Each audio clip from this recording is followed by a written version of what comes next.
Olá, sou o professor Leon, sou professor do Cefet, técnico de administração lá no Rio de Janeiro, e eu vou contigo hoje começar nossas aulas de matemática financeira. Então, gente, matemática financeira é um curso complicado, é um curso que tem matemática no nome, então eu espero que vocês acompanhem ele e eu posso tirar qualquer dúvida que vocês tenham. Bom, vamos começar direto, assim, apesar de ser complicado, matemática financeira pode ser resumida em uma frase, a frase é: ela estuda o valor do dinheiro no tempo. Então é o seguinte, dinheiro é algo que muda e você já deve saber disso. Dinheiro está constantemente mudando. Se você faz parte de algum grupo de WhatsApp da sua família, você já deve ter visto uma imagem como essa. Olha o valor dos itens há 30 anos atrás. Salsicha perdigão, R$1,50. Escola, 75 centavos. Sim, salsicha perdigão, se você for no mercado hoje, você acha R$7 a R$8 o quilo, né? Então, assim, a gente está vendo aí um aumento de preço nesses últimos anos de em torno de 3 vezes o valor do que era antigamente. Isso, as pessoas já olham, já ficam aterrorizadas. Elas já pensam assim, caraca, o salário meu agora está valendo 3 vezes menos. E é isso que é muito complicado, gente, muito complicado. Porque é o seguinte, a máxima da matemática financeira é ela dizer que você não pode comparar valores em tempos diferentes. Então, você não pode comparar o seu salário de hoje em dia com quanto custava a salsicha perdigão há 30 anos atrás. São coisas que não são comparáveis, você não pode dizer, porque são tempos diferentes. Então, assim, vamos imaginar aqui por quê. O salário mínimo, há de 30 anos atrás, o salário mínimo no momento que o real apareceu era de R$70. E hoje em dia é de quase R$1.000. Então a gente teve uma valorização do salário mínimo de mais de 10 vezes. E a salsicha perdigão só aumentou 3 vezes. Então, assim, para uma pessoa que ganha salário mínimo, ela adoraria ver isso. Ela adoraria ver esse panfleto, porque ela pode muito bem falar, poxa, meu salário aumentou muito mais do que essa comida do supermercado. Meu salário foi muito mais valorizado. Eu estou adorando essa inflação. É isso que uma pessoa de salário mínimo devia pensar quando vê uma coisa dessas. Então é o seguinte, é muito complicado você comparar coisas em tempos diferentes. A matemática financeira, ela estuda então o valor do dinheiro no tempo e ela tenta arrumar artifícios para você, ferramentas que você possa comparar justamente. Você não pode comparar diretamente o valor, você não pode chegar e dizer, a salsicha de agora é mais cara que a salsicha de antigamente. Você não pode chegar e dizer isso. Mas se você, por exemplo, pegar a inflação do período e botar o valor da salsicha naquele período e botar para hoje em dia e comparar com o valor da salsicha de hoje em dia no supermercado, aí você pode comparar. Você pode, por exemplo, pegar um dinheiro no tempo e jogar para valores do tempo. Então, por exemplo, se você sabe que a inflação foi de 2 vezes no período de 30 anos, a inflação foi de 200% no período de 30 anos. Então a gente pode dizer que a salsicha de antigamente custava R$1,50, hoje em dia estaria custando R$4,50. Teve uma inflação, ela aumentou mais 2 vezes. Então ela aumentou para R$4,50 o valor. Então é o seguinte, gente, então você pode dizer, tá, então se a inflação foi de 200% nesse período, e se a gente considerar essa inflação de 200%, aquela salsicha, para hoje em dia, ela estaria tendo tal valor e comparando. Então, assim, repara aqui que você começa a fazer vários artifícios matemáticos. E é justamente isso que toma como base a matemática financeira. Ela tenta fazer artifícios matemáticos para tentar comparar valores em tempos diferentes. E até somava algumas vezes esses valores. Então, assim, se você pensa, por exemplo, no seu salário, você está recebendo um salário ao longo do ano. Mas você não pode simplesmente falar assim, estou recebendo R$1.000 em janeiro, R$1.000 em fevereiro, R$1.000 em março, ganhei 3 mil nesses 3 meses. Não, você não ganhou 3 mil nesses 3 meses. Você ganhou 1.000 em janeiro, 1.000 em fevereiro e 1.000 em março, ponto, acabou. O que você fez com esse dinheiro podia ser muito diferente cada mês, porque os valores das coisas estavam mudando completamente nesses 3 meses. Você teve do nada em fevereiro um aumento ali do tomate, depois em março você teve uma diminuição de um outro item. Então, assim, R$1.000 em março podia comprar vários tomates e em fevereiro não. Então, assim, tudo estava mudando ao longo do tempo. Então, você não pode chegar e simplesmente somar e falar que você ganhou 3 mil ao longo desses 3 meses. Isso que a matemática financeira mais tenta botar na tua cabeça. Você não pode comparar valores em tempos diferentes. Você tem que fazer, de algum jeito, passar esses valores para o mesmo tempo. Tá? Então, assim, é bem importante a gente notar isso, que a gente não pode botar valores em tempos diferentes. E, justamente, esses valores mudam, não é por qualquer motivo, não, gente. Esses valores mudam justamente para algo que você já deve conhecer muito no noticiário, você já deve ter visto muito essa palavra, a palavra chamada inflação. Então, esse valor aqui que vocês estão vendo é um valor que foi de 30 anos atrás, então um valor que hoje em dia, se a gente comprar no supermercado, ele foi inflacionado. Aconteceu um processo de inflação. Aquele preço que era pequeno ficou grande no supermercado hoje em dia. Não pensem que a inflação é uma coisa assim do Brasil, tá? A inflação é uma coisa que ocorre no mundo inteiro, acontece nos Estados Unidos, acontece no Japão, acontece na Europa, acontece no Brasil também, na Argentina. Ele acontece no mundo inteiro e ele não é um problema, ele é algo natural da economia. Vai ter inflação, é algo que faz parte, é melhor ter inflação do que deflação até. Deflação é um processo contrário da inflação, é um processo, na verdade, das coisas diminuírem de preço.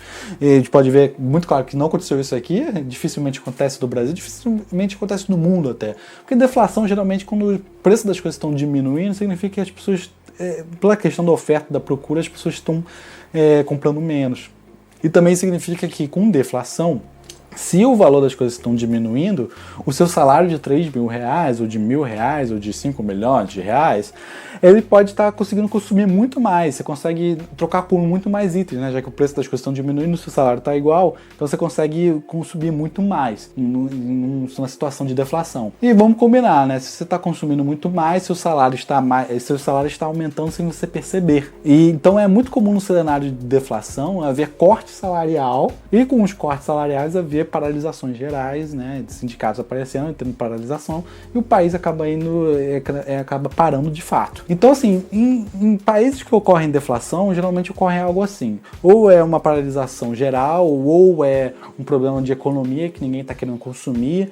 Então, todos esses países acabam caindo num problema gigante e não conseguem crescer. Então, assim, geralmente as pessoas querem inflação. Inflação faz bem. Inflação justamente porque não tem deflação. Por isso que faz bem. Mas, assim, a inflação também não é um problema ruim, assim, se você souber controlá-lo. Então, como eu expliquei para vocês, o salário mínimo aumentou 10 vezes, quando ali a salsicha só aumentou 3 vezes. Então, se vocês se tocarem, basta você aumentar seu salário junto com a inflação. Acabou, tá resolvido o problema. Se a inflação aumenta 10%, você aumenta o salário de todo mundo 10%. Se aumenta 100%, você aumenta o salário de todo mundo 100%. Então, basta você ter um aumento salarial junto com a inflação que você resolve. Mas e qual o grande problema mesmo? Quando você começa a ficar com a inflação um pouco maior do que deveria, você acaba tendo um problema de hiperinflação. E a hiperinflação não é um problema pela hiperinflação em si, mas é mais pela questão do planejamento. Se você tem uma hiperinflação de 1 milhão por cento, por exemplo, vamos acreditar aqui que você não sabe, você não é um ser divino para saber exatamente quanto que vai ser a inflação, né? Então, assim, geralmente as pessoas não sabem, as pessoas dão um chute. Se a hiperinflação de 1 milhão por cento, geralmente você vai dar aquele chute que vai chegar perto, pode ser 1 milhão e 100 mil, ou 900 mil, que você vai acabar chutando 1%. Mas repara aqui que qualquer chute de porcento que você der, vai ficar muito longe, porque a gente está falando 900 mil por cento, 1 milhão e 100 mil por cento para 1 milhão já é uma diferença muito grande. Então imagina você sendo executivo da Coca-Cola, pensando assim, nossa, eu vou aumentar o preço da Coca-Cola, porque tem que manter, né, a margem, a mesma margem de lucro, a gente não pode ter prejuízo. Então a Coca-Cola hoje em dia custa R$7. Se a gente teve uma inflação de 1000%, a gente teve uma inflação que vai fazer o preço subir 10 vezes. Então o preço da Coca-Cola, que é R$7, vai passar a custar R$70. Tem um problema se o salário de todo mundo também aumentar em 10 vezes, né? Então aí não vamos ter nenhum problema. Qual é a questão aqui? Se a Coca-Cola aumentar 10 vezes e no final o IBGE refaz o cálculo e descobre que a inflação não foi de 10 vezes, foi de 9 vezes. Aí temos um problema, né? Que aí significa que você aumentou mais do que deveria o preço da Coca-Cola. E se você aumentou mais do que deveria, as pessoas vão consumir menos, porque o preço está mais alto do que deveria. Aumentou mais do que o salário das pessoas. Então você acaba tendo um problema muito grave de planejamento no cenário de hiperinflação. É muito mais um problema de planejamento do que um problema de fato da hiperinflação em si. Como você faz o cálculo, como você vai planejar o preço, como você vai fazer a economia rodar num cenário que você tem a menor ideia quanto vai custar um certo item daqui a um ano. Isso é um grande problema das economias com hiperinflação. E algumas vezes a hiperinflação acaba dando uma bola de neve, né? A gente pega alguns países aqui, o Zimbábue, por exemplo, eles chegou a lançar até essa moeda de 100 trilhões de dólares em 2 anos. Então, assim, Isso é um grave problema. Se tem 100 trilhões de dólares, não é só um problema do ponto de vista de quantas notas a pessoa vai ter na carteira, né? Isso acaba tendo um problema também até de fala, né? 100 trilhões de dólares, isso é bem complicado. E acaba também virando um problema de planejamento. Mas as economias com hiperinflação acabam não gostando disso. Ninguém gosta de deflação, ninguém gosta de hiperinflação, porque todo mundo gosta daquela inflação assim, bem perto do zero, aquilo ali que é tá no ponto, tá gostoso. Então, inflação é algo natural e todo mundo gosta que ela tá perto do zero, mas ela não está no zero exatamente. Dificilmente ela vai estar bem no ponto zero. Então, gente, se inflação é algo natural, se o dinheiro está mudando com relação ao tempo, a gente tem um grave problema aqui para quem quer comprar, para quem quer vender e para quem quer emprestar dinheiro. Então, se eu empresto dinheiro para você, se eu te empresto 100, 200, 300 mil reais, você me devolve daqui a uma semana, você não pode devolver exatamente 100 mil reais. Você vai ter que devolver 100 mil reais mais do valor da inflação, né? Porque justamente você tem que devolver exatamente o valor, quanto que a gente conseguia conquistar com aquele mesmo valor na hora que eu te emprestei. Então, se na hora que eu te emprestei eu conseguia comprar, sei lá, 200 salsichas de perdigão, eu quero, na hora que você devolve esse dinheiro, eu também consigo comprar 200 salsichas de perdigão. Eu não quero ter perdas no empréstimo. No mínimo, não ter perdas, né? Então é o seguinte, quando a gente está estudando matemática financeira, geralmente a gente tem que estudar não só o valor em relação ao tempo, mas a gente vai focar muito em transações financeiras. E geralmente transações financeiras é justamente alguém passando dinheiro para outra pessoa, e por ela estar passando o seu dinheiro para outra pessoa, ela está acabando tendo vários riscos nessa transação. Então ela passa diversos riscos. O primeiro risco é o risco da inflação em si, né? Então ela fala assim, eu vou te prestar 100 mil reais, você me devolve 110 mil reais, por exemplo. E assim, qual é o risco aí? Pode ser que a inflação seja maior que essa. Pode ser que a inflação seja mais que 10%. Então assim, se você presta 100 mil reais e a pessoa te dá 110 mil reais, você descobre que a inflação no período foi para 120 mil, aqui veio um valor de 100 mil, você acabou de perder dinheiro. Então você tem um problema aí financeiro de inflação, do cálculo da inflação que você tem que fazer. Você tem um problema até da pessoa que se empresta dinheiro para alguém e essa pessoa pode simplesmente fugir, né? Pegar seu dinheiro e ir pro México. E aí, o que você faz? Você tem um risco inerente. Você também tem um problema da pessoa até ser boa, ter boa fé, ela vai para a morte, assim, nesse período de empréstimo. Então, assim, você tem diversos problemas. Você está dando seu dinheiro para alguém ou pegando o dinheiro de alguém e você não tem ideia do que vai acontecer porque a gente está falando do futuro. A gente pode até fazer cálculos, e até com esses cálculos tentar diminuir os riscos, mas você não vai ter 100% de certeza. E como você não vai ter 100% de certeza e você quer botar vamos dizer assim, você, por exemplo, se você está emprestando dinheiro para alguém, você é um banco, você também quer ter um lucro. Você não quer ter pelo menos, você não quer ficar no 0 a 0, você quer ter um lucro.